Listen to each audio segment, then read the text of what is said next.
Coming in at number 5, we have Bodie, California. Located up in the Bodie Hills in Mono County, California near Yosemite, in 1859 4 miners found a good place to look for gold in the hills near the California-Nevada border. Bodie died in a blizzard not long after, but a small mining town sprung up at their camp. The town was home to 10,000 people. Bodie was a mining camp in 1859 where people had seen gold in its hills. Eventually it turned to a well-populated town. Though, like most mining towns, it saw its peak, its losses, and then its decline. Fast forward to 1962 and the town would be fully abandoned. Although it already showed signs of decline with dwindling numbers at the start of the 20th century, a series of fires forced the last remaining residents to flee the town, leaving it almost exactly as it was in the early 1900s. Dinner tables are still set up, shops are still stocked with supplies, and restaurants are still poised to serve long-forgotten meals. Today, the 110 silent buildings sit spaced out for traffic and people that aren't there. Buildings such as a barbershop, a church, a mill, a morgue, and a leaning hotel is held up by a beam have been left untouched for 100 years.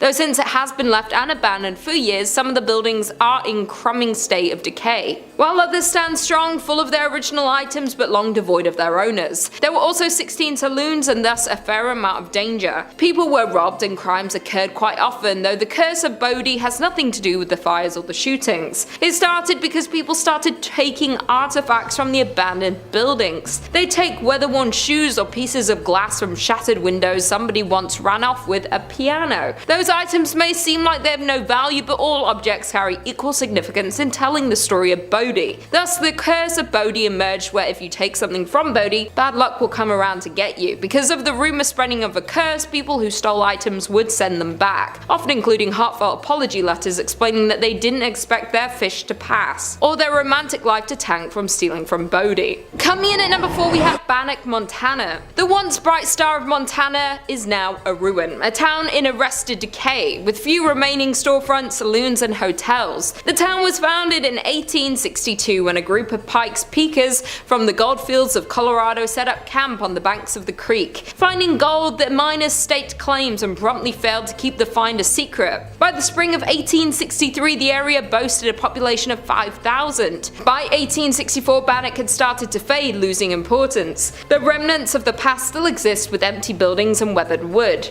Today, over 60 structures remain standing, most of which can be explored. The town is known as a site for paranormal activity. It is known that ghosts of the abandoned town walk the streets of Bannack. The most common ghost story, though, is the story of Dorothy Dunn. In August 1916, Dorothy Dunn, her cousin Fern, and a friend waded into a dredge pond and stepped into deep water, but none of the three knew how to swim. Luckily, a passerby was able to save both Fern and the friend, but Dorothy was not as lucky. Today, the site of the tragic drowning is referred to as Dorothy's Hole. Sometime after the accident, Bertie saw a ghost of her friend upstairs in the hotel of the town. She recognized Dorothy by her long blue dress. Although Bertie rarely discussed the sightings, other visitors began to report seeing the spirit of a young girl in a long blue dress in the window of the hotel. Others have reported cold spots, and some have reported trying to speak to the girl in a long blue dress. Bannack was filled with adult workers, crimes, murders, and of course the notorious sheriff and outlaw Henry Plummer,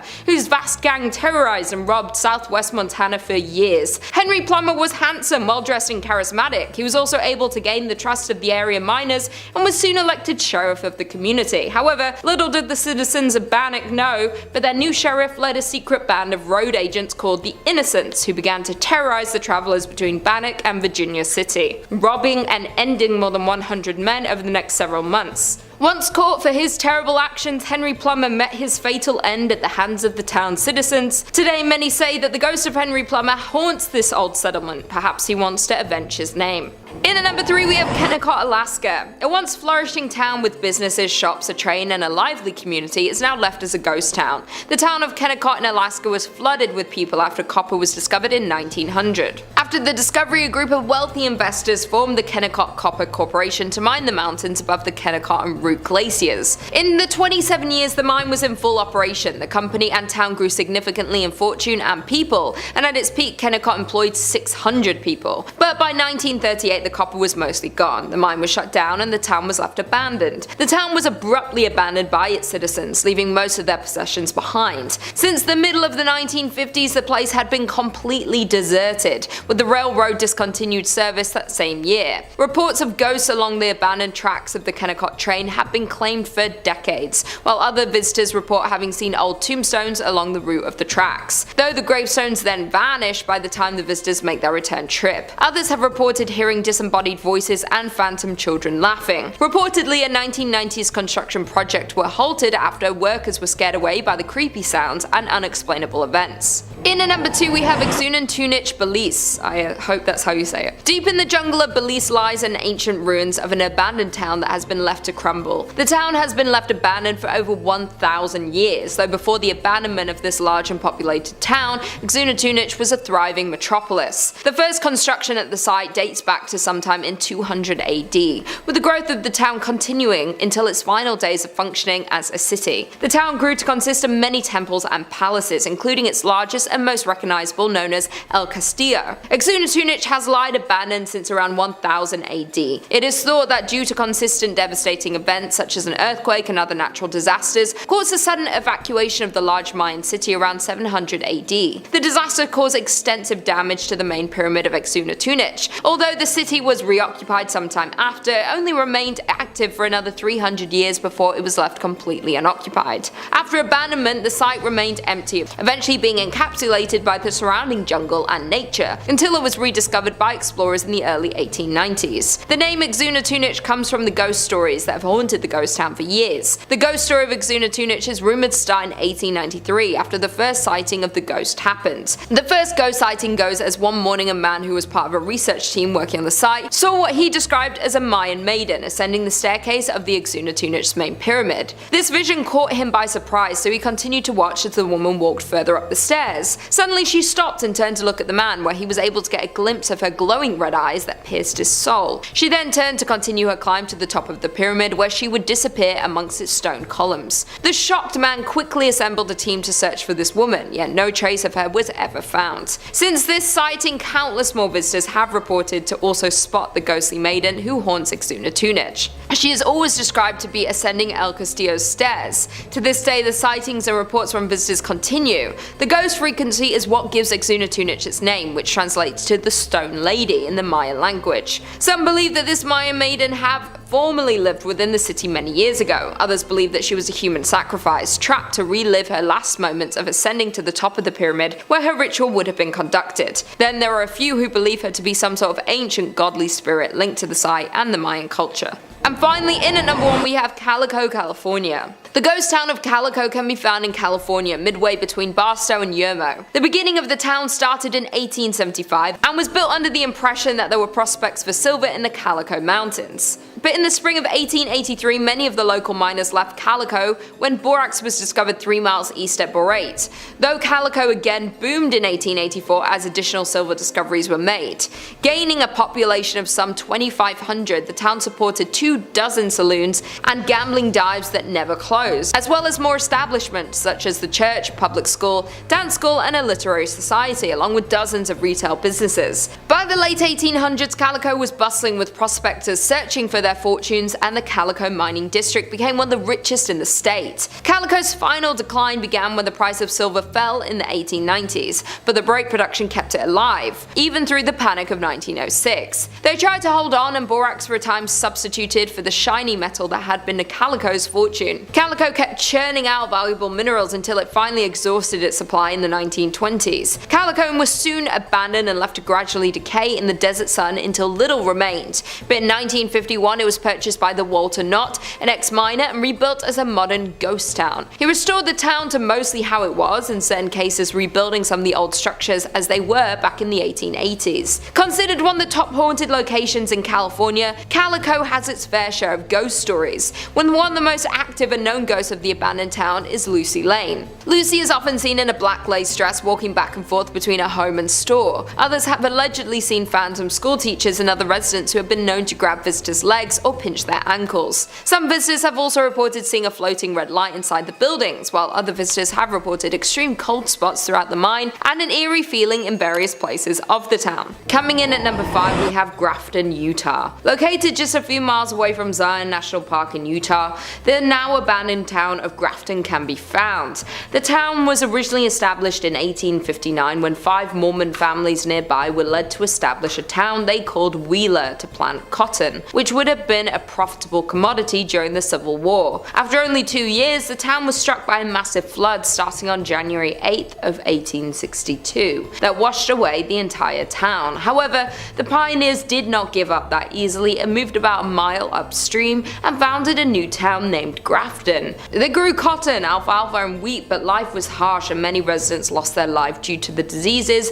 and various accidents. The mortality rate was also extremely high, which accounts for about 77 total graves in the nearby cemetery. The town flourished for a while despite recurring floods, with a church and adobe schoolhouse being built in 1886, but when the Hurricane Canal was built in 1906, many families started to move to Rockville and Hurricane, and by 1920 only 3 families remained in the town, and in 1944 the town's last residents, Frank Russell and his wife Ellen, moved as well. And although the town is now well maintained by the non-profit volunteer organization of the Grafton Heritage Partnership Project, its dark past can still be felt when exploring the area. People have reported hearing ghostly footsteps over the creaky floors in the empty buildings, as well as the breath of ghostly souls on the back of their necks. The entire town gives visitors a feeling as if being watched, and the shadowy figures can sometimes be spotted in the windows. Another visitor of the ghost town visited the basement of the Russell home and claimed that they found a chair sitting in the middle of the basement with a mark on it as if someone had recently sat on it. They had been exploring for over an hour at this point and had not encountered another person on the way to town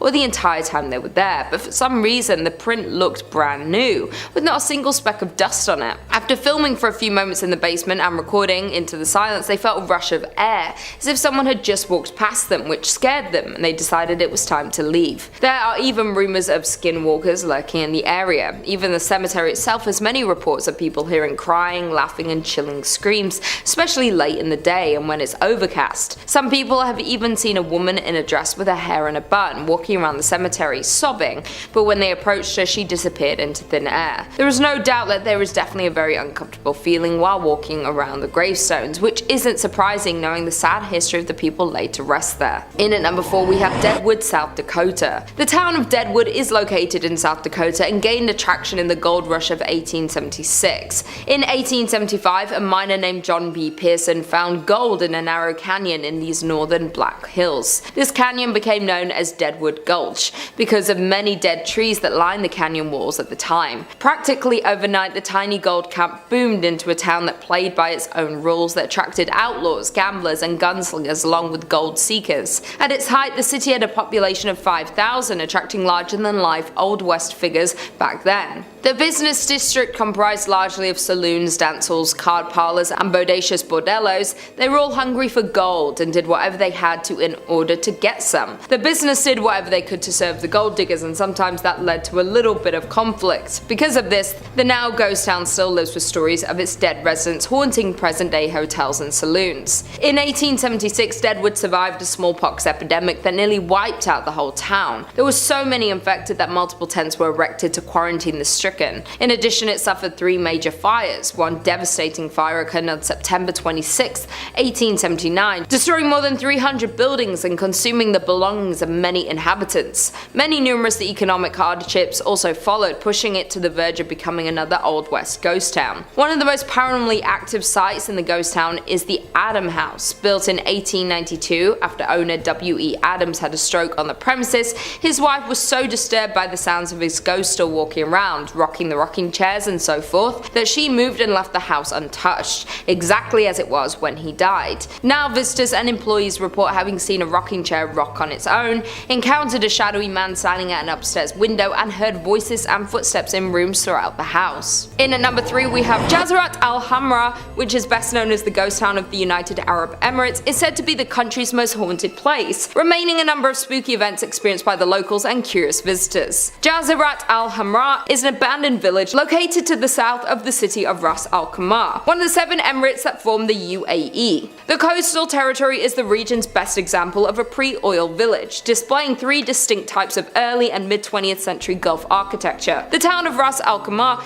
is the crumbling remains of a once thriving fishing village. The name translates to Red Island for the red and bronze colour of the sand on which the town was built. The former tidal island was predominantly home to the Zab tribe, who by 1831 developed the area into a renowned pearling trade centre. It was home to over 4,000 inhabitants and dozens of fishing and trading ships, and with its good fortune came expansion that continued well into the start of the 20th century. But by 1968, Al Jazarat Al Hamra became nothing more than an abandoned town. Due to a clash between the tribe and Sheikh Saka bin Mohammed of Ras Al Khaimah due to some unclear reasons, thus most of them migrated to Abu Dhabi. The village consisted of 334 buildings including 18 shops and 11 mosques, and is nearly unchanged since its people left in 1968. Al Jazarat Al Hamra, now filled-in patch of land in the south of Ras Al Khaimah, remained abandoned and untouched. However, rumour has it that this extraordinary quiet and silent village is extremely haunted by the jinns. People even gossip that they can hear the strange noise and disembodied voices near the beach of this ghost village. Many visitors also assert that they felt uneasy, like danger was lurking, waiting for them when they pressed on further into the haunted village. Some of them even claim to have reported seeing unexplainable handprints on the ruined pillars and walls, and experienced many more paranormal things within this haunted ghost town. In at number 2 we have Pyramid in Norway. Some say that the Soviet town of Pyramid in Norway was abandoned overnight, and for a good reason. Located in Svalbard, an archipelago situated between Norway and the North Pole, Pyramiden can be reached by boat from about mid-May until the beginning of October, when waters bordering the town are free from sea ice. Established in the 17th century, the town was used as a base for whaling and walrus trapping. Though at the start of the 20th century the culture shifted to coal mining. At first Pyramiden was a sleepy place with hardly any residents at all, but after World War II the Soviets allocated more money to the town. They constructed dozens of new buildings, including a hospital, a recreation centre called the Cultural Palace, and a large cafeteria. In the 1980s the town's population reached its peak of more than 1,000 people, but not long due to the wake of the Soviet Union's dissolution the town would be left completely abandoned. As when the Soviet Union fell apart, mining stopped in Pyramiden and the miners had to leave. On March 31st, 1998, the last coal was extracted from the mine, and the approximately 300 workers who still lived there began shipping out. The residents never returned, and today the town still stands much as it was when the last men departed. And finally, in at number 1 we have Batstow Village, New Jersey. There are around 28 known ghost towns in New Jersey, but this one has to be the most terrifying. Founded in 1766, the Batstow Village was built primarily to accommodate once prosperous ironworks. At the time, the site possessed 3 valuable resources: water for mills, abundant wood for charcoal, and naturally occurring bog iron. During the Revolutionary War, Batstow supplied the Continental Army with iron, while its remoteness protected it from British attack. In 1784, Batstow was bought by William Richard, whose family owned and operated the ironworks for 92 years. Following the discovery of coal and ore in Pennsylvania, in the 1840s the iron industry began to dwindle in the Batstow village. Nervous they were going to run out of business, the Richards family exploited another abundant local resource, sand, to make glass. But in 1874 a house fire spread and destroyed the glass making facilities, remaining furnaces, and 17 houses that were in the town. Due to the destruction of the glass facilities, the town of Batstow and the Richards family fell into bankruptcy.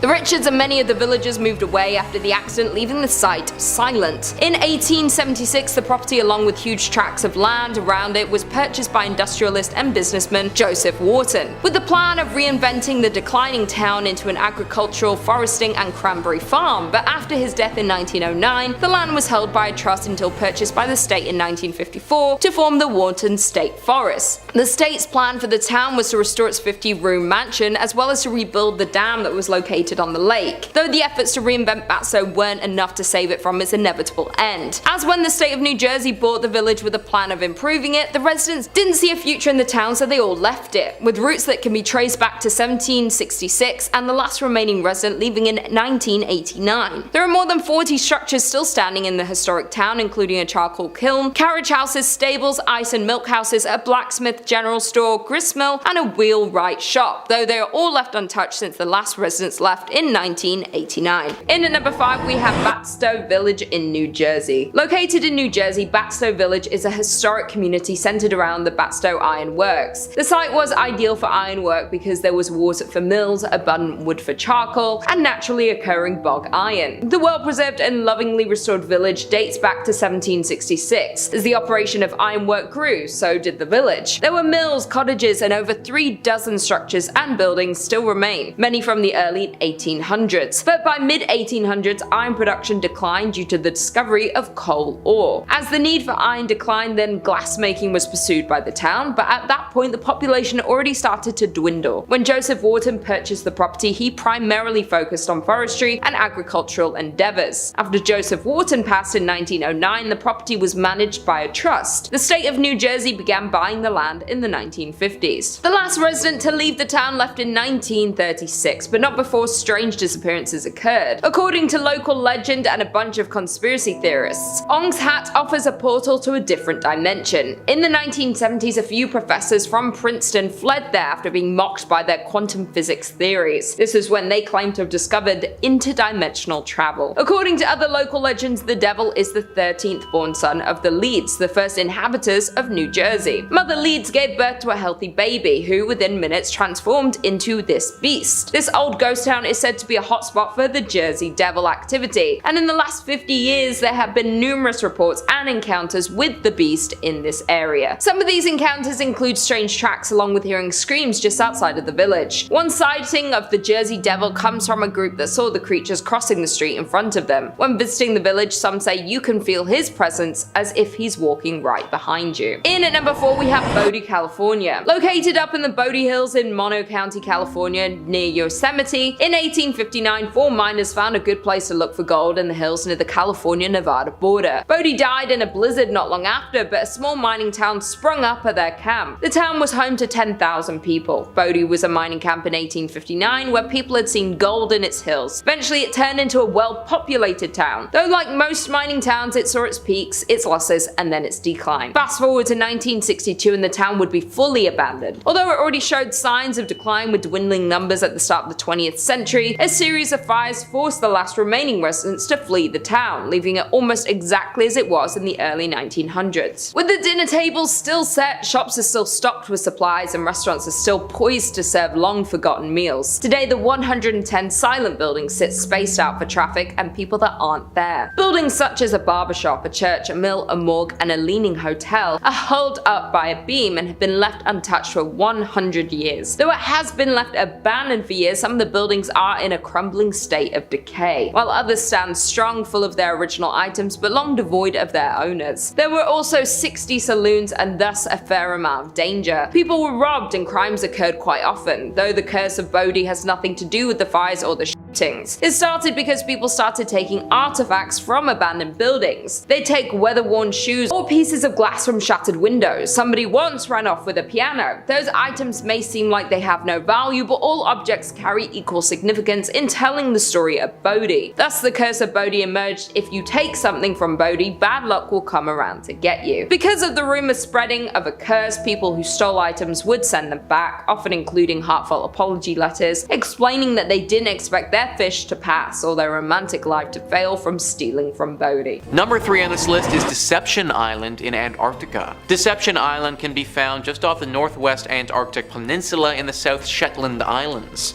The island itself is quite remote and can only be reached by ship. The island was once known for being the safest harbor in Antarctica and used as a sealing and whaling station, having interested Britain, Chile, and Argentina for a place of science and military, where Britain ended up using it as a military base, but not for long, as it was deserted when volcanic activity destroyed it in 1960. Today, Deception Island is a popular Antarctic tourism destination and a scientific outpost for summer research teams from Spain and Argentina. With a history rich in destruction and conflict, the horseshoe-shaped landmass can leave visitors with more than a touch of nostalgia and even the uneasy feeling that the island is true to its name, that something here is not as it seems. Since it's been abandoned, the island is known to be a paranormal active hotspot, as many of the ghosts of Deception Island are plain to see, with abandoned scientific research stations, airplane hangars, whaling operations, and military bases being scattered around the island.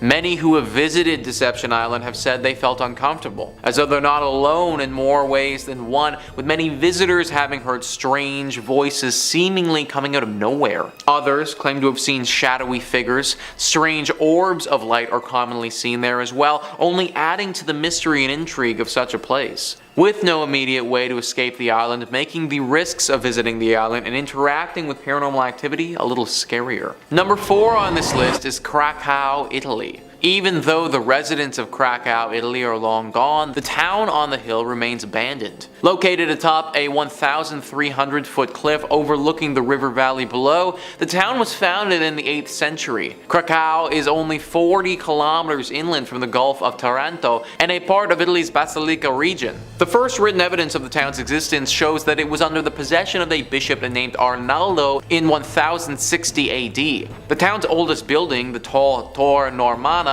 predates the bishop's documented ownership by 20 years. The city emptied due to various natural disasters. In 1963, the people of Krakow, Italy saw its first substantial landslide, though life went on and the town kept on expanding. Then another tragedy hit. In 1656, the Black Death began to spread, where hundreds died and the population dipped. Though the town lived on, in 1972 a flood made conditions even more precarious. Despite living conditions being harsh and dangerous, as well as numerous bandit raids, there were still many residents who refused to leave their beautiful city. Though in 1980 an earthquake caused the town to be abandoned in its entirety. Now Krakow is effectively a ghost town, reduced to nothing but ancient ruins for half a century. It's an eerie look at a once thriving village that's now known as a ghost town. The oldest part of Krakow, built on solid bedrock, still remains standing. As beautiful as Krakow is, the land and location have proven not suitable for habitation. From its rich tragic history and frozen in time as a medieval town, it's only safe to assume that the town is haunted by its past. And finally, number 1 on this list is Kennecott, Alaska. Built in 1903, the town of Kennecott was once bustling with people, full of workers who came to the town in search of wealth and work in the mines. There were businesses, shops, a train connection, and a lot of life. Then, in 1938, the town was abruptly abandoned by its citizens, leaving most of their possessions behind. Since the middle of the 1950s, the place has been completely deserted. In the Kennecott mines, it was not gold that people were digging for, like in so many other places, but copper. After copper was discovered in the area in 1900, a group of wealthy investors formed the Kennecott Copper Corporation to mine the incredibly rich veins in the jagged mountains. In the 27 years the mine was in full operation, the company made more than $100 million and a company town grew around the mine. It grew quickly into a major town with a school, a hospital, a saloon, and a brothel. But by 1938, the copper deposits were mostly gone, the mine was shut down, and the town was abandoned. The railroad discontinued service that same year. Over the years, visitors exploring the ghost town and Kennecott historical landmarks have claimed they've seen tombstones just off the old dirt path and in places where the old copper railroad used to be. Widespread and well-known stories of hauntings along the old railway track have been reported from the region. Back in the late 1990s, the state of Alaska was said to have begun developing a government housing tract out along the trail that once marked the old copper railroads. But during construction, workers so regularly recounted phantom visions and disembodied voices of both children and adults along the old copper railroad that keeping work up became impossible. Eventually, things got even worse, with construction workers having seen the tombstones and heard the wails of the past miners. In addition, the workers started losing their tools right out of their tool belts and boxes. It was enough to frighten off even the boldest and bravest public workers that the whole project had to be cancelled. Coming in at number 5, we have Ross Island. Located on an island in India closer to Southeast Asia than India, the island is known for beautiful beaches, unique marine life, coral reefs, and largely undisturbed forests. But beyond the island's beautiful views and stunning wildlife lies a dark past. Ross Island is one of the 572 islands that make up the Andaman and Nicobar Islands. Now, the island is a ghost town where the remnants of a 19th century British settlement lie in ruins. In 1857, reacting to an unanticipated Indian revolt, the British Empire chose remote islands as the site of a penal colony, and Ross Island was was one of them. The British first arrived in 1858 with 200 Indian convicts. The deadly task of clearing the thick jungle fell upon the inmates, while the officers stayed on the ships. Moreover, the development and town built at Ross Island began in 1858, and the prisoners were forced to build its buildings. The island was transformed to resemble a British town, with houses, offices, clubhouses, bakeries, stores, churches, and everything else that the British would not miss when they were away from home. The British ruled Ross Island for more than 80 years, up until nature was against the development. In 1941, a gigantic earthquake affected the island and left the town on the island completely ruined. The British thought rebuilding the town would not be worth it, and overnight left the island in complete ruins. Abandoned in the 1940s, the island is now being reclaimed by nature. Homes, a massive church, ballrooms, and even a graveyard all are in varying stages of decomposition, being taken over by an unyielding forest. In at number 4 we have Tulingua, Texas. Near the Mexican border, you'll find the town of Tulingua, Texas. In the 1800s, it was discovered that the area in which Tulingua was built was plentiful in cinnabar, a red mercury sulfide, from which mercury can be extracted. This caused an influx of miners to the area, but it wasn't until Jack Dawson's discovery and production of the area's first mercury in 1888 that it drew a population of 2,000,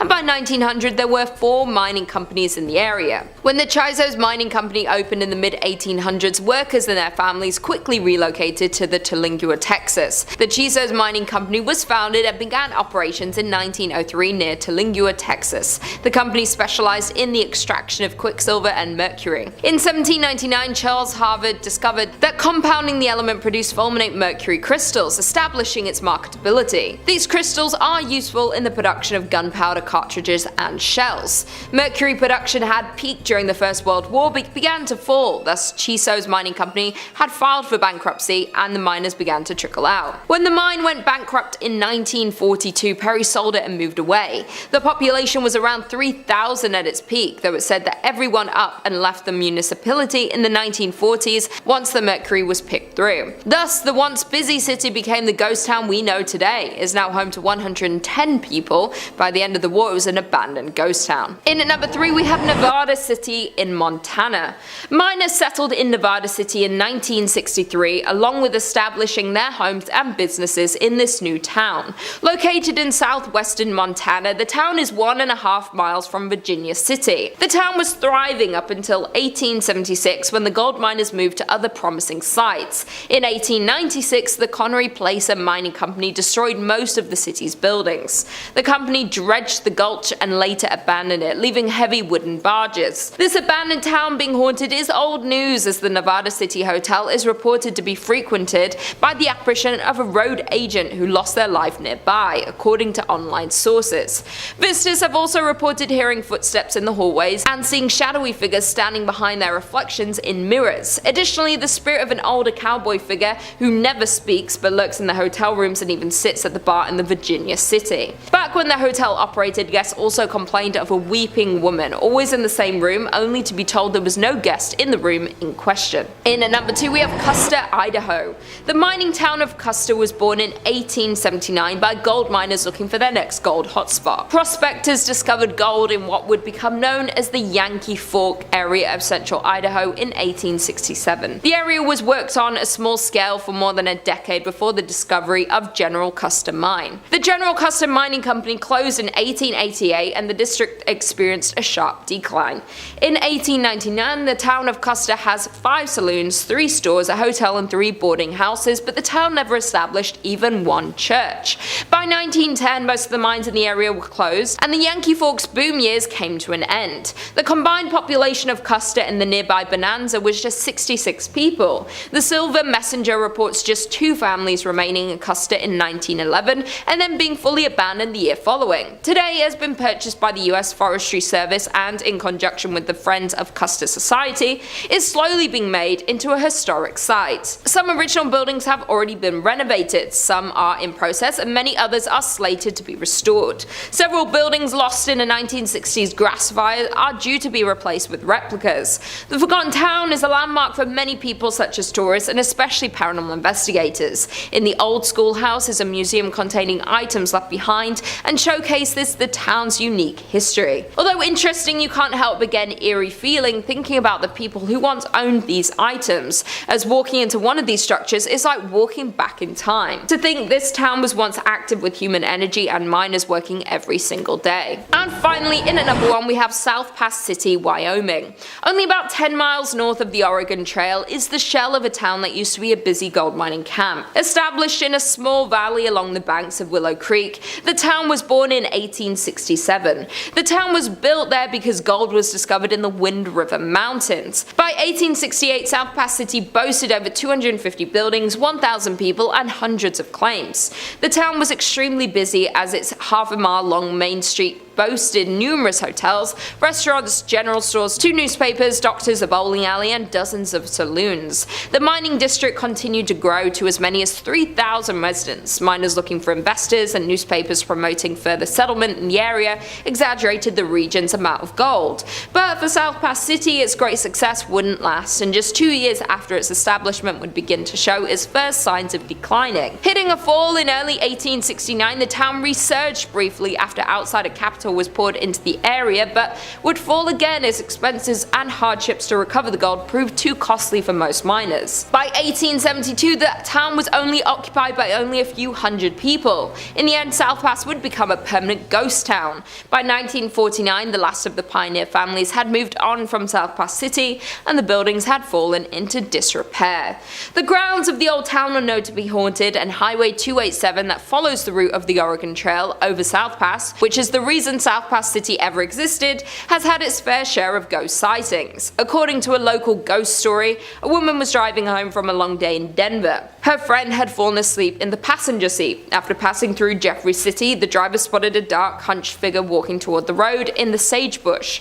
About a half-mile later, she saw the same figure closer to the road. She noted his pig coat as he became clearer. About a half-mile later, still thinking about this man and his surprising reappearance, she reached over to wake her friend and request she take a turn driving. As her friend awoke, she saw the same man at the edge of the road, just crossing the white line onto the highway next to the car. Screaming, they accelerated away and compared descriptions. It was certainly the same man. In at number 5 we have St. Elmo, Colorado. St. Elmo, Colorado was a former gold mining camp in Chaffee Country. Today it is one of the best preserved ghost towns in Colorado, as the entire district was placed on the National Register of Historic Places in 1979. The area was originally settled in 1878 and was made official in 1880, when gold and silver began to bring many people to the area. At one point the population reached more than 2,000 people. In 1881 the Denver, South Park and Pacific Railroad came through the area and a station was built in St. Elmo. From here the tracks continued to Romley, Hancock and through the historic Alpine Tunnel. St. Elmo was considered the main source of supplies arriving by train for the area settlers, and eventually several merchandise stores, 5 hotels, a telegraph office, a town hall, 5 restaurants, 2 sawmills, a schoolhouse, a weekly newspaper called The Mountaineer, and numerous saloons and dance halls filled the town. The miners worked at several mines throughout the area that were rich in silver, gold, copper, and iron. In 1890 a fire destroyed the business section and the town was never entirely rebuilt. This was about the same time that St. Elmo's peaked in population with about 2,000 residents. Afterward, many of the mines were depleted and many miners moved out of the area. More mines continued to fail in the ensuing years, and the closure of the Alpine Tunnel in 1910. The state of the structures paired with depleting mines led many in the community in search of new, more prosperous mining towns to call home. The railroad continued to run until 1922, and it has been said that the rest of St. Elmo's population rode the last train out of town, never to return.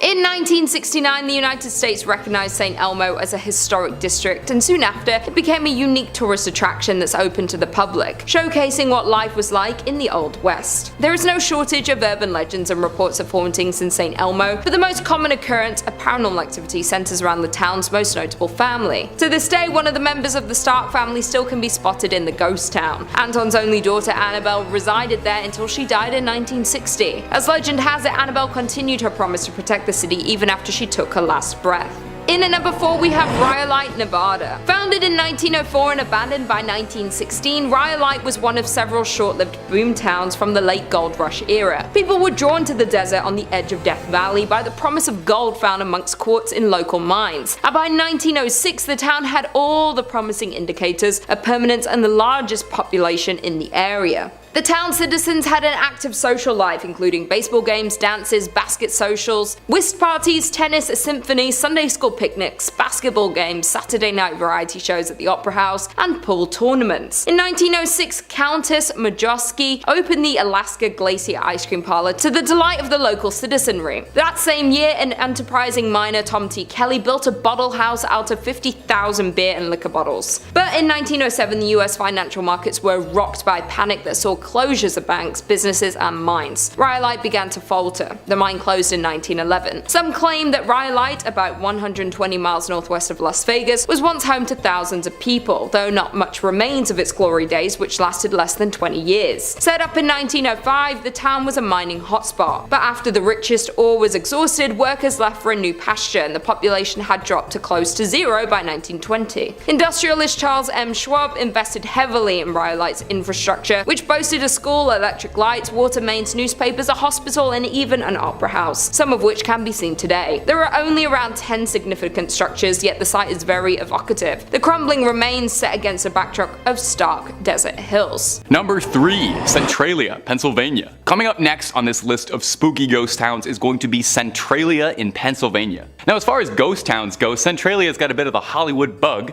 serving as the inspiration for the titular town in the 2006 horror flick Silent Hill. Now, as a Silent Hill mega fan, I feel the need to point out the video game version isn't based on this town, but it is mostly based on Kindergarten Cop. Look that up, it's a weird thing, but the school in Silent Hill, school in Kindergarten Cop, I don't know. Now, Centralia, back to this one, was a once flourishing community wrecked by a coal mine fire that destroyed the town, leaving only fog and ash raining over the skies. In 1962, a fire started in a landfill and spread to the coal tunnels that lay deep beneath the city, thousands of feet below the surface of the town. Rescue crews tried their best to put out the raging flame, but the flame was too mighty to be quelled and eventually caught a coal seam that's still burning to this day. The town was abandoned. Windows boarded up, debris left in the roads, and never-ending clouds of smoke and fog circling the cracked roads, really getting that Silent Hill feeling. Now, on paper, Centralia does not exist. The government removed its zip code, offices and buildings have all been abandoned, there's no services whatsoever. If you dial 911 in Centralia, nothing's gonna happen. The town has no infrastructure, so to speak of. It's a sad story, another disaster upending a town and the life that the residents had. Now, although the town was evacuated, there are a few clingers who refuse to give up on the life they've known. Perhaps it's rebellion or sheer stubbornness, but there are still a handful of people living in Centralia. The last census said that there were 5 homes that still had people living in them. Talk about a small town, I bet everybody knows each other. While everyone else fled, these last few loyalists intend to live out the rest of their days in Centralia, refusing to let the town be taken from them. So no demonic entities in Centralia, really, just some very tired residents who won't give up the ghost. If you ever visit, make sure to be nice, okay? I feel like they've been through a lot. Number 2, Varosha, Cyprus. Coming up next on our list is going to be Varosha in Cyprus. Once a shining playground for the glitzy and glamorous, this paradisal resort in the Mediterranean was a popular spot for the celebrities of yesteryear in the 1970s to get away from it all and put their feet up and stop worrying about the daily stresses of having a lot of money and being a movie star. That kind of lifestyle's taxing. The suburbs enjoyed a thriving tourist economy, with the golden sands and beachfront hotels being a force in enticing people to come. Of course, fame is fleeting and nothing in this world lasts forever, like celebrity resort towns. In 1974, Turkey would invade Cyprus and occupy the north in a response to a Greek nationalist-led coup. So the 15,000 people that lived in Varosha all up and fled the city in terror, leaving everything behind as it stood. Unfortunately, years of political strife and controversies in the area kept Varosha's residents from ever returning to their homes, leaving the city to rot in open air and decompose into a wasteland. One look at Varosha and it just seems like a tragic waste, trying to wrap your head around the money, livelihoods, industry, all just lost forever. It's a very eerie feeling looking at the photos of Varosha, seeing the earth try to take the city back. Buildings crumbling, trees sprouting through the bottom floors of cafes and restaurants. Well, why not just go in, fix the place up a little, you know, sweep up, clean it? Well, decades of neglect have done inconceivable damage to the infrastructure. The city has crumbled and wasted away so much that experts estimate that it would take upwards of $12 billion to make the decrepit city livable once again. So for the time being, it'll probably remain as a time capsule, frozen from better years where things were bright for this forgotten city. Number 1, Ooredoo, Oradour-sur-Glace. Our final entry for this list today is going to be the somber story of the village of Oradour-sur-Glace, an abandoned town in France, infamous for being host to one of the worst massacres in French history during the Second World War. It's believed that the attack was an act of revenge because of the village's support of the resistance. So as retaliation, German soldiers rounded up 642 residents and killed them, and burned the houses to the ground. Some were fired at, while others were locked in a church that was burned. The only people from the village who managed to survive the horror were those that played possum and fled out into surrounding forests after the invading soldiers had all left. After the war had ended, nearby there was a new Oradour-sur-Glace built nearby, but the original village, what's left of it at least, was ordered to be left untouched by President Charles de Gaulle, who insisted the village must be left standing as a monument to honor the dead who had been wrongfully taken too early. So, not quite a ghost town in the sense that there's stories of hauntings or chills through the night, but haunting in a certain sense, definitely. Number 5 on this list is Pripyat, Ukraine.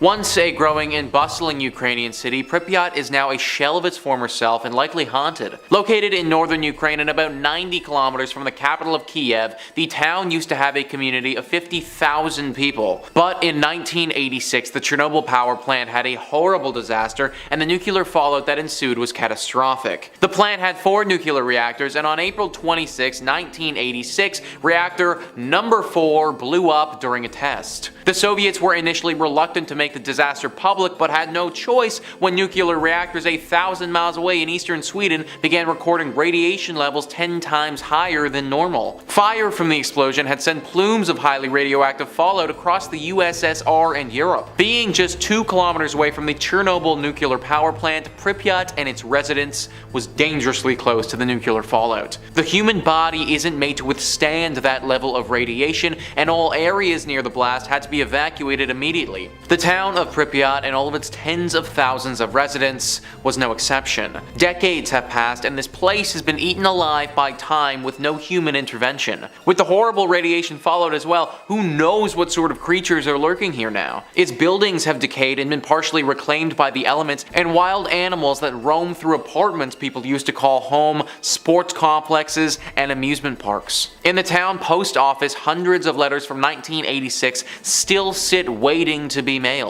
While radiation levels in Pripyat have dropped enough in recent years to allow former residents to make brief visits, scientists estimate that it could take several centuries before the town is once again safe for habitation. Number 4 on this list is Gukujima, Japan. Being 480 meters in length and 160 meters wide, this small island holds a lot of history and ghost stories. Just 15 kilometers from Nagasaki and in front of the Japanese coastline. In the late 1950s, the island had a population of over 5,200 people. The people that resided in the Gukujima island were mostly coal miners and their families. Since the island is so small, at its peak in population, it was once the most densely populated place on the planet, 9 times the population density of Tokyo. Now the island is left completely abandoned and is effectively crumbling to pieces. The coal mining facility was previously called Battleship Island because its buildings and seawall make it resemble a warship. As for the island's fate, it was abandoned in the 1970s when petroleum fuels made coal obsolete. But abandoned does not mean empty, because the ghosts of the past have taken over the island and its buildings. The buildings were built by Korean and Chinese prisoners who were forced to work here from 1930 to just after World War II. The conditions of these forced laborers were hard,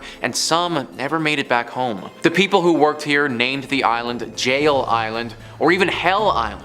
After the war, the Japanese came to the island to work here themselves. In 1974, the mines started to run out of coal and people left the island. Soon, the island's uninhabited parts were reclaimed by nature. The weather conditions started affecting the concrete and buildings started falling apart. Sometimes people camped out here, but that was a very dangerous thing to do. The government wanted to discourage people from going over on their own and therefore decided to make it open to the public. Even though tourists are allowed to visit the island today, the echoes of the past still linger here, especially in the minds of the relatives of those forced laborers that have been forced to work here and inside the crumbling buildings. Fishermen who sail near the island claim they have seen strange flickering lights in the buildings, even though the island has no electricity. Strange noises have been heard and cold spots have been felt. People say they had the sensation of being watched, and there are some claims of people that have been touched by unseen hands. Nowadays, people who have visited say the decaying settlement contains so many items from the 70s that it almost looks as if people still live there. Day trippers beware, though, as exploring Hashima takes organization and many of the building structures are dangerously unstable. In third place, time to visit the Bodie State Historic Park. So formerly a genuine gold mining town, located east of the Sierra Nevada mountain range in Mono County, California, and now a national landmark, it is known as one of the best preserved ghost towns in the world. It is named after W.S. Bodie, first name unknown, but rumored to be either William or Waterman, who discovered gold in 1859 in an area now known as Brody Bluff. He tragically passed in a snowstorm that same winter and was never present for what came to be. According to pioneer Judge McClinton, the district's name was changed from the proper spelling of B-O-D-E-Y to B-O-D-Y, and then a few other phonetic variations to eventually B-O-D-I-E, after a painter in the nearby boomtown of Aurora lettered a sign as such. An accidental typo that stuck through history, which is a good reminder to proofread your work. I don't do it enough. While the output from the mine is largely insignificant in terms of mining history, the violence and early endings to lives tell a different story. And a particularly harsh winter between 1878 and 79 claimed hundreds of lives, with many others perishing from falling timbers and explosions underground. So Bodie as a town grew to have a reputation for violence and lawlessness. And unlike other mining camps at the time, killings were daily events. Robberies, stage holdups, and fights happened at such a frequency that no complete record could be kept. Reverend F.M. Warrington would describe the area in 1881 as a sea of sin, lashed by the tempests of lust and passion. The first of 4 mysterious fires tore through the business district in 1892, the next destroying the town mill in 1912, and another destroying the same mill again in 1898. The last of the unknown fires demolished most of what was left of the now ghost town in 1932, taking many lives way too soon in the process. So when the last producing mine shut down after 1945, very few people were left living in what was left of the town, and all eventually met untimely ends. One man shot his wife unprompted, and 3 other men from the town took it upon themselves to take his life for that act. So according to historians, the ghost of that man would visit the 3 men after his passing, shaking his fist and appearing as if he was cursing them out. Those men soon died of mysterious diseases and illnesses. Visitors to the area have reported meeting spirits that leave them feeling suffocated, seeing doors open and close on their own, and rocking chairs that may or may not have a menacing older lady staring them down, or even the empty chair rocking on its own. Though Bodie might be a bit of a tourist destination nowadays, but if you remove anything from the land, I'm talking like a pebble, you'll be cursed with remorse and tragedy. The park keeps a logbook of all letters and items returned to them, with each thief writing an apology note to Bodie for what was taken. The curse is upheld by the ghosts of residents past who guard against thieves and protect the town's treasures. Okay, so kleptos, steer clear or be cursed. In second place, we have the island of Poveglia. Yep, another entire abandoned island. This one's a little creepier though. So the island is located in the lagoon near Venice, and is famous for being one of the most haunted places in Italy. Tourists and locals alike are banned from the island, which was used for centuries as a place to exile the sick to prevent the spread of disease and contain the mentally ill in an asylum built in the late 1800s. Yes, I'll backtrack and elaborate. So in 1348, the bubonic plague arrived in Venice and Poveglia, like many other small islands at the time, and it became a quarantine colony. The plague on average killed 1 out of 3 Europeans, by the way. So fearing the unbridled spread of the disease, Venice exiled many of its symptom-bearing citizens there. So at the island center, the dead and those too sick to protest were burned on giant pyres. So this included the tens of thousands of Venice citizens just dying on the mainland. Those fires would burn once more in 1630 when the Black Death again swept through the city. The small island was used as a mass burial ground, and ashes from human remains make up as much as 50% of the island's soil. Cripes, I hope it's a good fertilizer. The deaths of nearly 160,000 people on the island have given it its nickname, the Island of Ghosts. A doctor at the asylum was known to have experimented on patients with crude lobotomies and jumped from the bell tower in the late 1930s after claiming he had been driven mad by ghosts. Decades later, nearby residents claimed to still hear the bell, although it was removed many years earlier. A report titled Haunted History states that some restoration work had started in recent history, but abruptly stopped without explanation. Okay, maybe this is one spot on today's list that I might not want to visit. And in first place, we have St. Elmo in Colorado. St. Elmo is a ghost town and allegedly the best preserved ghost town in all of Colorado, while also boasting the most hauntings and paranormal activity of any ghost town in the state. The town was a major gold and silver trading center and the hub of life for many pioneers, outlaws, and miners for decades. So it was originally called Forest City, but St. Elmo was settled in 1878 and became an official township in 1880 with the arrival of the first post office. So the residents of the town were forced to change the name because there were already too many forest cities in the area. So gotta applaud the originality. St. Elmo went through a massive gold rush, reaching the height of its population of 2,000 residents in only 10 days. The majority of the town worked in one of the 4 local mines. The Mary Murphy mine was the most profitable mine and the longest operating, having produced over $60 million worth of gold while it was in operation. When the mines began to close down, the town began to dwindle. The Mary Murphy mine continued to operate until 1922, but was shut down when the railroad was abandoned. Postal service was discontinued in 1952 after the death of St. Elmo's postmaster. Now for the fun part, ghost stories. I saved the best for last for a reason. The most famous ghost of St. Elmo is Annabelle Dirty Annie Stark, not to be confused with the beloved Annabelle doll. This Annabelle is the descendant of Anton and Anna Stark, who arrived in St. Elmo with the Pacific Railroad in 1881. Anton was a section boss in the mines, while Anna ran the Home Comfort Hotel located on Poplar Street and the general store. Oh, and both structures are still standing today. Anna Stark was known as a cruel and harsh woman who never allowed her 3 children, Roy, Tony, and Annabelle, out in the town to mingle or work alongside what she deemed the simple town folk. Annabelle grew up attractive and passionate for the town, and her love of St. Elmo was fierce. After the death of her mother, Annabelle and Tony inherited the hotel, and the once impeccably clean establishment fell to shambles. So along with the decline of the town, Annabelle began to lose her grasp on reality. The town soon called her Dirty Annie because she would emerge in filthy clothing and her hair was in a tangled mess all the time. Finally, free of the harsh rule of her mother, most people assumed this was her quiet rebellion. Residents remember strolling the main street with her firearm loaded and hung over one shoulder, ready to protect the town from anyone who dared to threaten it. Since her death, it is told she can still be found roaming the streets. Only a short while after Annabelle had passed away, the hotel was left to a family friend whose grandchildren were playing inside the hotel, when suddenly all of the doors slammed shut and the temperature dropped 20 degrees. The children cried and screamed, and finally the room returned to the outside temperature, and the door slowly swung open. Oh, that's not the only ghost story.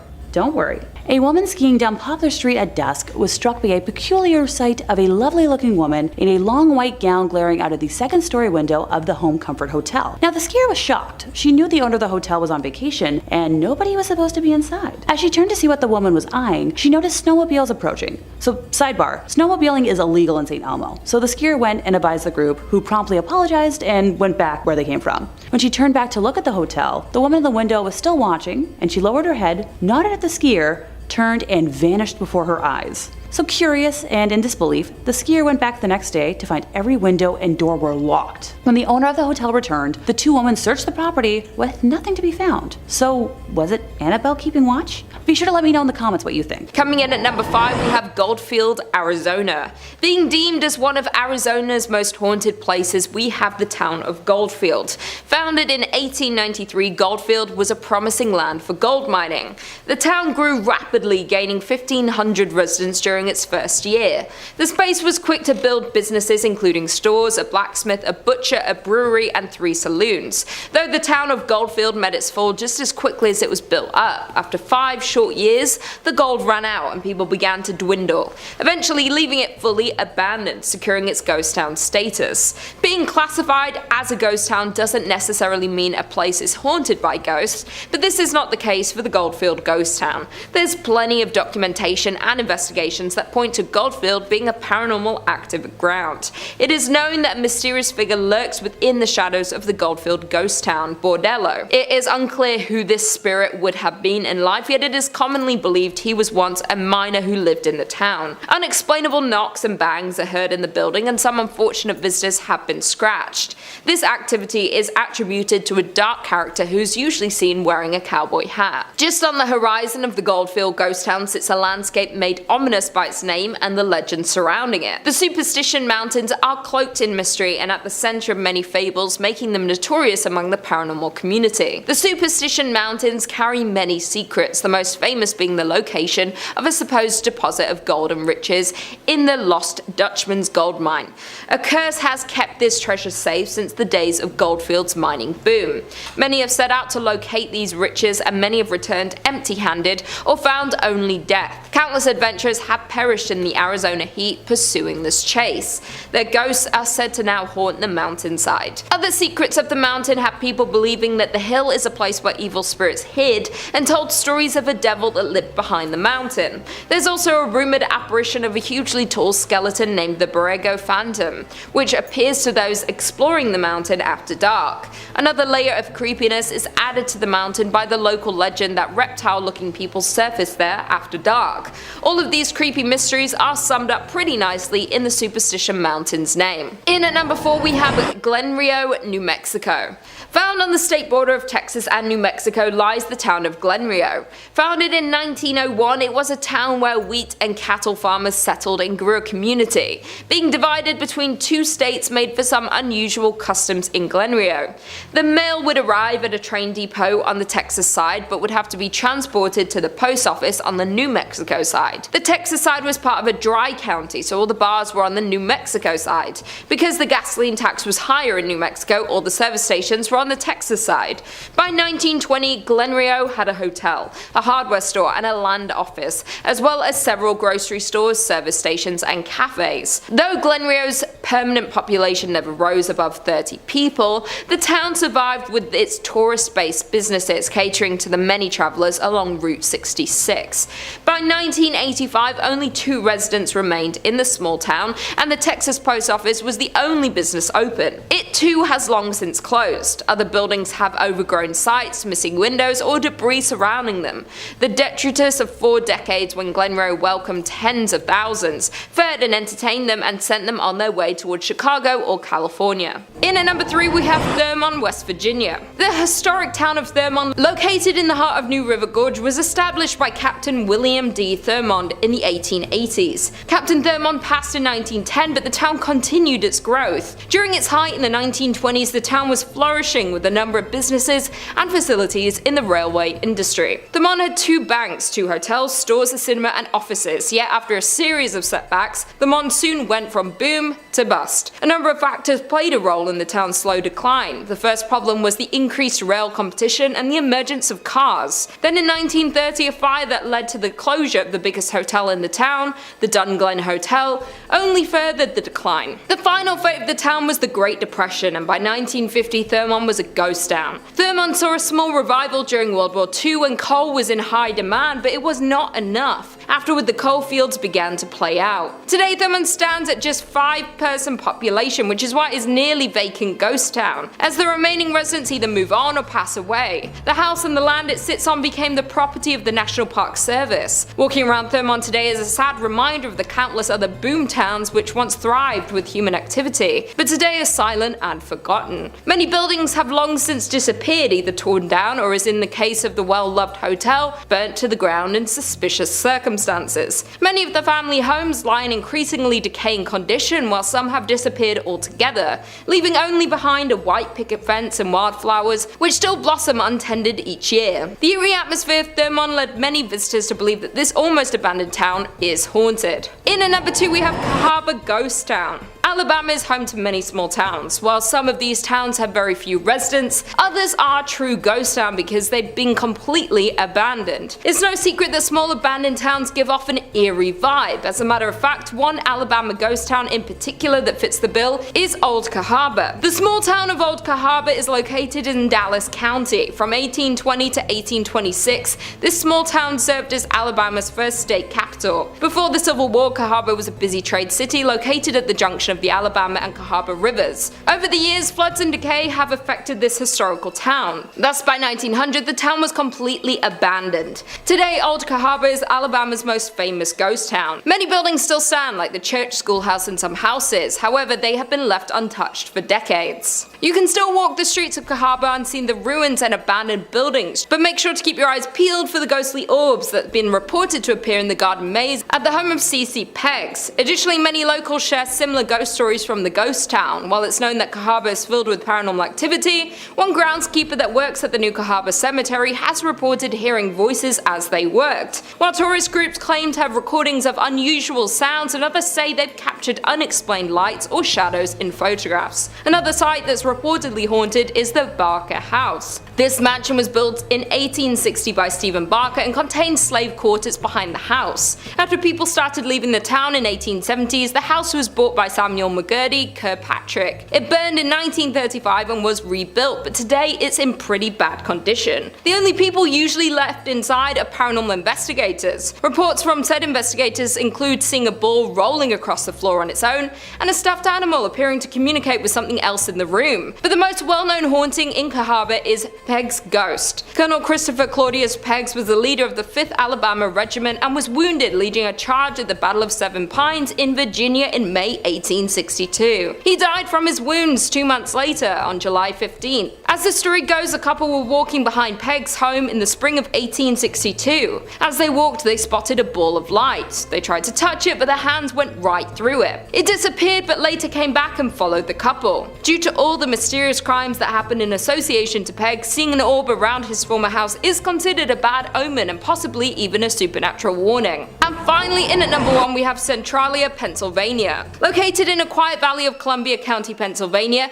is one of the state's least likely and least publicized tourist attractions. Centralia, Pennsylvania once thriving with 14 active coal mines and 2,500 residents in the early 20th century. But by the 1960s, its thriving business and population hit a decline, and most of its mines were abandoned. Still at that point, over 1,000 people still resided in the town, and Centralia was far from dying until a coal mine fire began below. In 1962, a fire started in a landfill and spread to the never-ending coal tunnels that miners dug thousands of feet below the surface. And despite repeated attempts to extinguish the flames, the fire still burns to this day. 20 years after the fire started, however, Centralia, Pennsylvania began to feel the effects of its underground fire, as residents started passing out in their homes from carbon monoxide poisoning. The trees began to die and the ground turned to ash. Roads and sidewalks began to buckle. But some residents didn't want to leave despite the health risks. And for the next 10 years, legal battles and personal arguments between neighbors became the norm. The local newspaper even published a weekly list of who was leaving. Finally, Pennsylvania invoked eminent domain in 1993, by which point only 63 residents remained. Officially, they became squatters in houses they had owned for decades. In 2013, the remaining residents, which were fewer than 10, won a settlement against the state. Each was awarded $349,500 and ownership of their properties until they die, at which point Pennsylvania will seize the land and finally demolish what structures remain. Number 5. Bannock, Montana. Coming up first on our list of abandoned towns that might be home to something sinister is Bannock, Montana. This town is a notable hotspot for paranormal enthusiasts, due in part to featuring on Zach Bagans' ghost adventures, and if he was involved, you know it's legitimate. It was founded in 1862, when John White discovered there was gold on Grasshopper Creek and the bells rang and all the prospectors rushed into them hills to strike gold and make it big. After that fortunate discovery, Bannock became your typical gold rush community in the Wild West. That means a lot of people with missing teeth and big straw hats came in to come swing pickaxes at rocks looking for gold. An onset of prospectors and money meant that two-bit hoodlums and varmints were soon to follow. The roads leading up to Bannock became a dangerous place, where holdups, robberies, and all kinds of high noon trouble became common. It became infamous as one of the most dangerous parts of Montana. The route leading into it had more robberies than any other stagecoach route in the country at the time. And the wildest thing about this already pretty Wild West tale is that the leader of the outlaws that had been raiding the stagecoaches on Bannock was Bannock's own sheriff. That is incredible. That's an M. Night Shyamalan twist. Certainly explains why they were able to get away with it for so long. Now, with such a storied and troubled history of violence surrounding the town, is it any wonder that it's speculation that it's haunted? By the late 1860s, Bannock's gold rush began to fade, and it started to lose importance as a mining community to bigger things like Virginia City. While there were still people living in it all the way up until the 1950s, its trade diminished greatly. Less gold, less money, less people, less crime, fortunately enough. but less of a community. Eventually, the last few residents were displaced and the town would be converted into a state park. You can visit the decaying town now, kept preserved as if people should live there but don't. In a way, Bannock is much like these lives of all those prospectors and hopefuls, cut short tragically, existing now just as a spooky memory of a different time. And if you're looking for more spooky stories, well, Top 5 Scary has all of that and then some. We've got a little bit of everything that freaks you out. Aliens, cryptids, ghosts, goblins, conspiracies. If it's spooky, we've got a video or two on it. So hit subscribe, make sure you hit that bell, and don't miss a single scream out of us. But hey, do that at the end of this video, okay? I got way more ghost towns coming up for you. Well, 4. I got 4 more ghost towns coming up for you. Number 4, Pripyat. You can't really have a video on scary ghost towns without including the most infamous ghost town in history, maybe. It both seems like it's a cop-out to list it and also a mistake to ignore it. It's everybody's favorite irradiated town, Pripyat in Chernobyl. While reading about Chernobyl, I was introduced to the word kenopsia, which I hadn't heard before, meaning the feeling of seeing something that you know is supposed to be bustling and populated but isn't. And I think there are few places on Earth that match that description quite like the exclusion zone. You look at it, and it seems like everybody literally left in a second, leaving behind their personal belongings, their things. It seems like at any moment, Chernobyl should come back to life, but won't. A safety test simulating a station blackout power failure would lead to a cataclysmic fire, leading to radioactive material being blown all over Pripyat and the surrounding areas, making it an inhospitable wasteland. 50,000 people used to live here.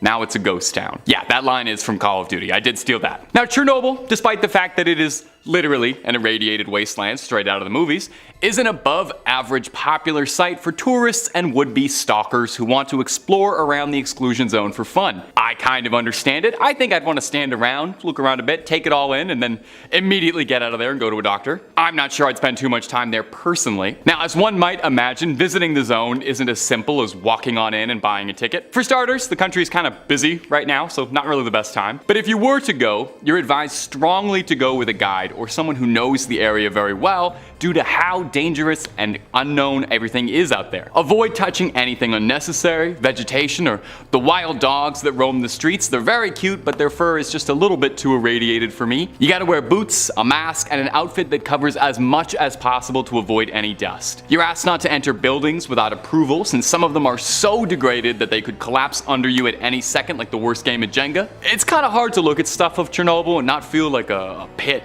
in your stomach, you know? Looking at what happens when human indifference wreaks unspeakable havoc to the lands around it, poisoning the earth forever, radiating the animals, destroying people's homes and lives, and this ended on a bit of a bleak note, didn't it? I'm sorry, this list of abandoned towns hasn't been more fun. I did try to look if maybe there was like an abandoned circus or like an abandoned Toys R Us that would have been fun to talk about, but it's mostly gonna be irradiated wastelands and places where everybody died. Sorry.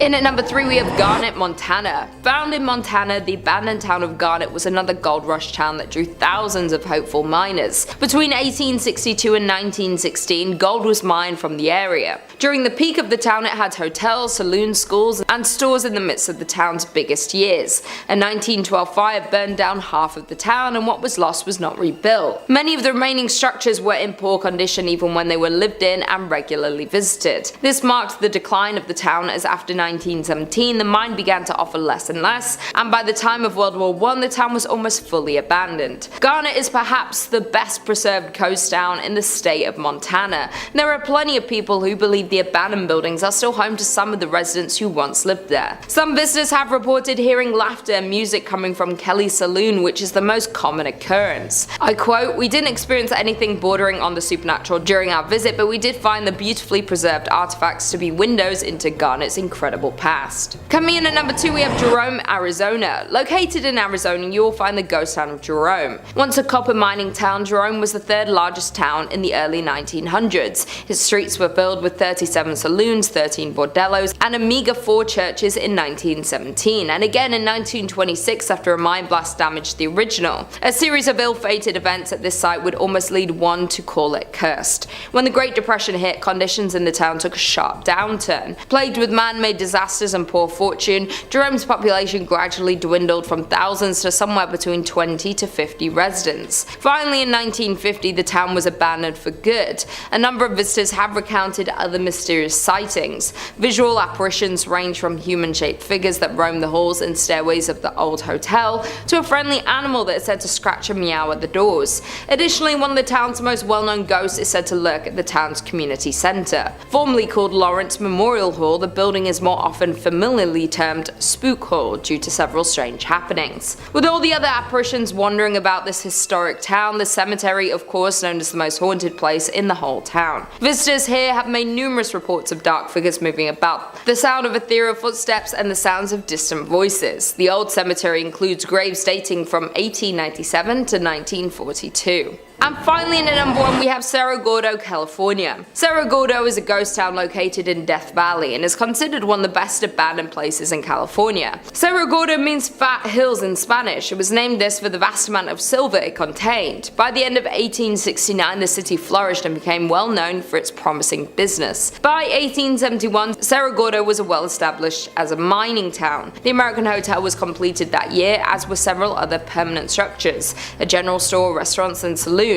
At its height, the town had 5,000 residents. In 1875, Cerro Gordo suffered a series of setbacks, necessitating the shutdown of its furnaces. These problems resulted from a scarcity of ore in the mine, which had lasted for several months, and the temporary drying up of its water supply. In addition, by late 1876, a fire accident happened through some of the mine buildings and the union shaft, and the furnaces were closed the following February due to the disaster. A more lethal blow was dealt by falling lead and silver prices, effectively ending this era of activity at Cerro Gordo. Because of all the tragedy that occurred in Cerro Gordo, there's been multiple paranormal investigations held at the grounds of the abandoned town. While the new owner of the town was purchasing it, he was warned that they might have some visitors hanging around, and by visitors they meant spirits. One of the now owner's ghost stories goes along the lines of, as he was walking toward the bunkhouse, he looked at the window, the curtain pulled to the side, and a little face poked out. Under the assumption that the contractors were staying in the bunkhouse, he asked when they were leaving, and he was told that they're gone for 2 weeks. So a little uneasy, he locked up the door and went for a hike. By the time he got back, the kitchen light was on, even with the lock still on the door. In 5th place, we have Isla de las Muñecas, Mexico. Decided to kick off today by being an overachiever. This is an entire abandoned island. The island of the dolls in Mexico is like something straight out of a horror movie, but my kind of horror movie. Located on Texuelo Lake, it is home to hundreds of hanging, slowly decaying dolls, thanks to a man named Don Julian Santana. Over 50 years ago, Don Santana left his wife and child and moved onto an island on Texuelo Lake in the Exoquimilicos canals. According to him, a young girl actually drowned in the lake in the 1950s, and Don Julian Santana devoted his life to honoring this lost soul by collecting and hanging up dolls by the hundreds. Eventually, he transformed the entire island into a doll-infested wonderland. Now, he began collecting lost dolls from the canals and the trash near his island home. He's also said to have traded produce he grew to locals for more dolls. Don didn't really clean up the dolls or attempt to fix them, but he rather put them up with missing eyes and limbs, covered in dirt, and generally in whatever ramshackle state he found them in. Even when dolls arrived in good shape, the wind and weather turned them into cracked and distorted versions of themselves. Don also kept his cabin filled with the dolls, which he dressed in headdresses, sunglasses, and other various accessories. Despite the fact that most people found the island frightening, Don saw the dolls as beautiful protectors, and he welcomed visitors, whom he would, show around, charging a small fee for taking photos. In 2001, Don Santana was found drowned in the same area in which he believed that small child had passed away. According to legend, the dolls in the island are haunted by the spirits of the dead girl, and perhaps even by Don himself. Okay, who wants to go on a road trip with me? Anyone? Oh, thanks. In 4th place, we have Pripyat, Ukraine. So Pripyat is an abandoned city in northern Ukraine located near the border with Belarus. Named after the nearby river of the same name, it was founded on February 4th of 1970 as the 9th Atomgrad, which was a type of closed town in the Soviet Union to serve the nearby Chernobyl nuclear power plant, which was located in the adjacent ghost city of Chernobyl. So Pripyat was officially proclaimed a city in 1979 and had grown to a population of around 49,000 by the time it was evacuated on the afternoon of April 27th of 1986, one day after the Chernobyl disaster, making it younger as a city at that time than I am now. Although it was located within the administrative district of Ivankiv Rayon, the abandoned municipality now has a status of City of Regional Significance within the larger Kyiv Oblast and is administered directly from the capital of Kyiv. Pripyat is also supervised by the State Emergency Service of Ukraine, which manages activities for the entire Chernobyl exclusion zone. So following the 1986 Chernobyl nuclear disaster, the entire population of Pripyat was moved to the purpose-built city of Slavutich. At the time of the evacuation, the average age of residents was about 26 years old, and the city housed 13,414 apartments in 160 apartment blocks, with 18 halls of residence accommodating up to,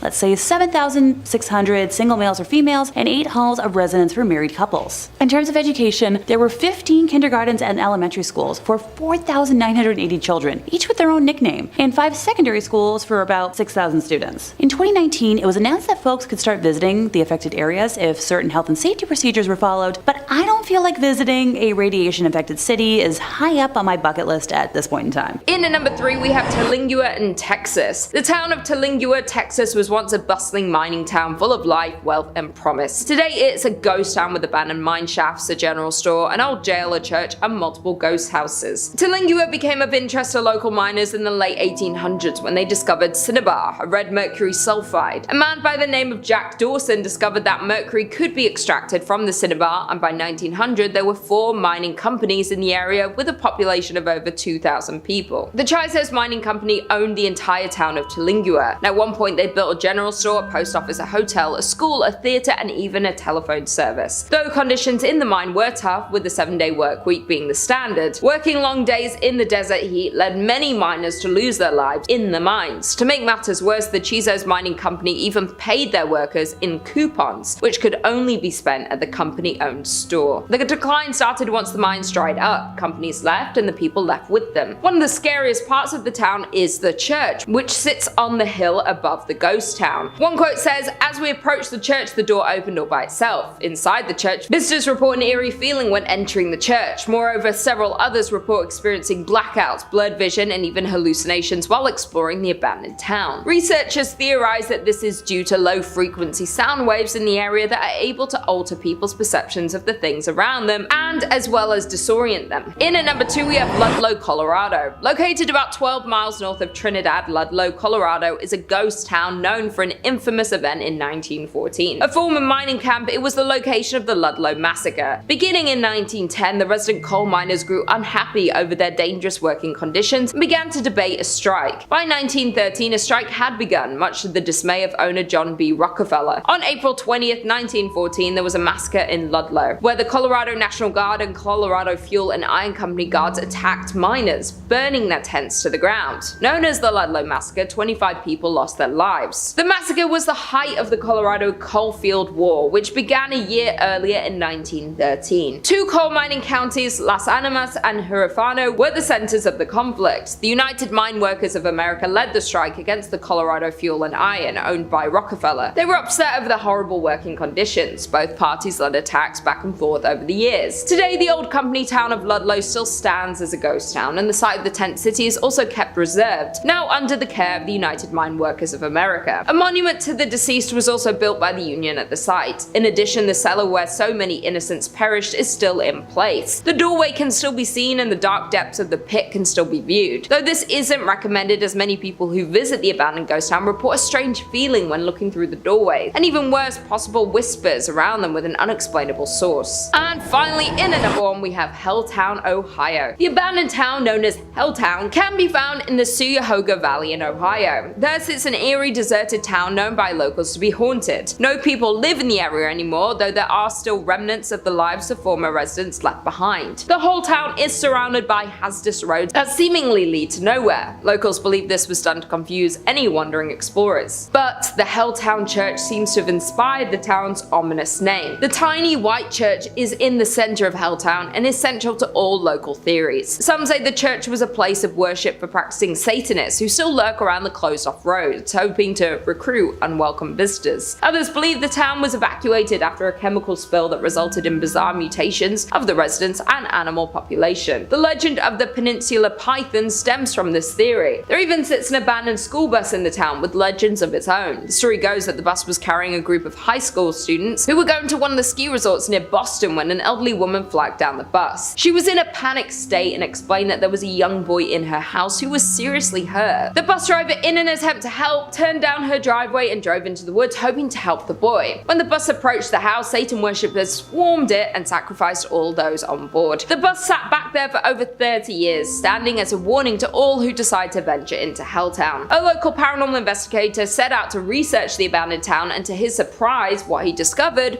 was truly frightening. He describes Helltown as not just truly abandoned, but is home to many spirits and hauntings. His personal experience with a ghost encounter was returning to his car to find strange people looking into his car windows. Both times the people vanished as soon as they saw him approaching the car before he had a chance to speak to them.